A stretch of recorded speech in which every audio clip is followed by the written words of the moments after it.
Assalamualaikum warahmatullahi wabarakatuh. Salam sehat sejahtera untuk kita semua. Perkenalkan, nama saya Mega Sena Ayu, NIM 1810075, Fakultas Hukum Universitas Muhammadiyah Purwokerto. Pada kesempatan hari ini, saya akan memaparkan pembahasan mengenai pidana mati dalam perspektif hukum Islam serta pelaksanaannya di Indonesia untuk memenuhi tugas mata kuliah Kapita Selekta Hukum Islam yang diampu oleh Bapak Sudiro SH LLM. Permasalahan hukum yang banyak diperbincangkan dan menarik perhatian masyarakat Indonesia adalah perdebatan mengenai hukuman mati. Pidana mati merupakan suatu pidana yang tua dalam usia tetapi muda dalam berita. Artinya, pidana mati sejak dahulu sampai sekarang selalu menjadi perdebatan di kalangan orang-orang yang pro dan kontra dengan adanya pidana mati. Penjatuhan pidana mati kepada pelaku tindak pidana merupakan kewenangan hakim dengan mempertimbangkan secara yuridis dan sosiologis agar pidana yang dijatuhkan dapat bermanfaat bagi terpidana maupun masyarakat. Hukuman pidana mati bertujuan untuk menciptakan suatu kehidupan yang damai secara menyeluruh. Hal ini sesuai dengan tujuan hukum itu sendiri, yakni keadilan, di samping dua tujuan lain yaitu kepastian hukum dan kemanfaatan.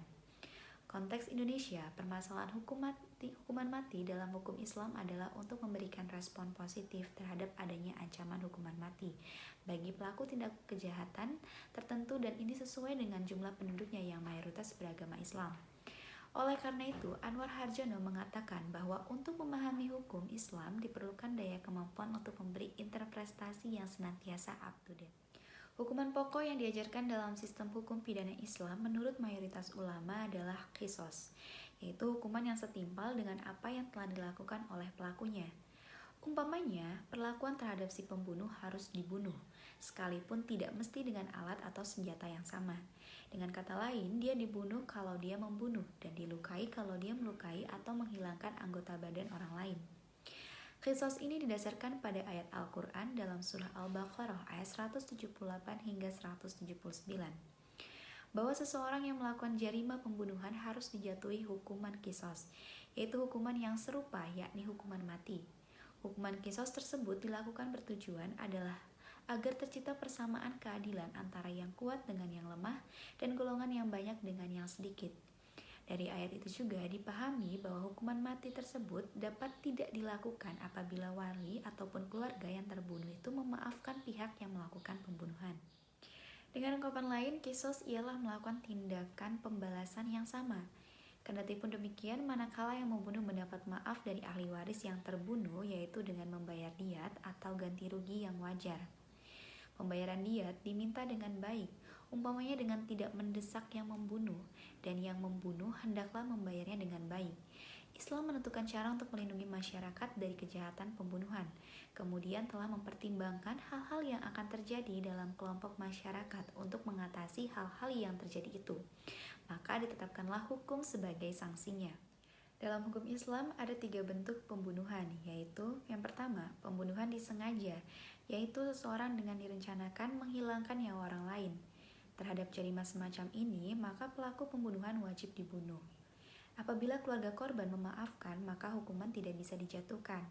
Maka kepada pembunuhnya dikenakan diat atau pembayaran ganti rugi. Yang kedua, pembunuhan seperti disengaja, yaitu seseorang dengan maksud bergurau melempar temannya dengan kerikil. Tidak diduga bahwa perbuatannya itu akan mematikan orang lain. Terhadap jarima ini tidak diwajibkan qisas, tapi wajib membayar denda. Yang ketiga, tidak disengaja membunuh. Umpamanya, seorang menembak buruannya tetapi sasarannya terkena kepada manusia. Terhadap jarima tersebut tidak wajib qisas, tetapi membayar diat kepada wali korban. Selanjutnya, syarat-syarat qisas. Hukum qisas tidak dapat dilaksanakan apabila syarat-syaratnya tidak terpenuhi.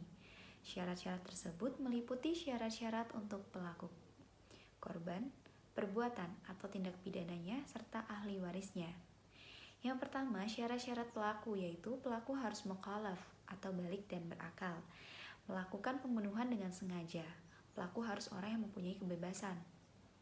Yang kedua, syarat-syarat korban, yaitu korban harus orang yang dijamin keselamatannya oleh negara Islam. Hendaknya korban seimbang dengan pelaku, yaitu Islam dan merdeka. Dengan demikian, seorang muslim tidak bisa diqisas karena ia membunuh orang kafir. Seorang merdeka tidak dapat diqisas karena membunuh hamba.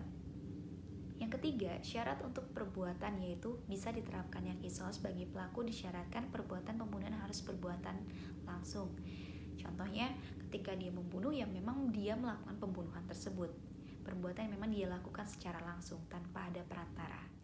Menurut Al-Hanafi, tujuan hukum itu adalah untuk pencegahan dan pengajaran serta pendidikan. Pengertian pencegahan adalah menahan pelaku agar tidak mengulangi perbuatan jarimah atau agar tidak terus-menerus melakukan perbuatan tersebut. Adapun manfaat dari pidana mati, yang pertama menjamin keamanan.